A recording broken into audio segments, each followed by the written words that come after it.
Disagigireun daek ngeureuyeuh milampah pasunatan teh kade laku lampah goreng atawa anu semu goreng wayahna kudu ditinggalkeun.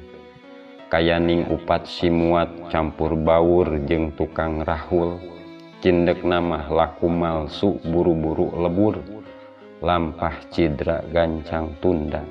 Aya deui pangna kudu kitu teh, tangkan hate urang dipaparin caang padang narawangan, ngarti kana rahasia kapangeranan, anu temahna moal pundung ku disungkun, moal aral pedah susah, teu ceurik kunu paranti, teu aral kunu biasa, teu sedih ku upih palid, teu aral ku kalakai murag, rumasa hirup teh saukur darma, Gusti nu kagungan abdi mah kadar abdina.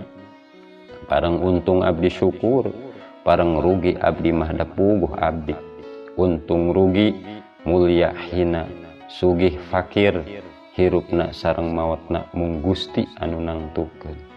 Sawangsuna lamun hate urang butek, poek mongkleng bari rudet, teu ngarti kana rahasia Gusti yang widi, teu nyaho saha nu dipi Gusti, ngaku pangeran bet kakapeungan. Pareng mulus ceuk kuring oge, pareng rugi takdir Gusti.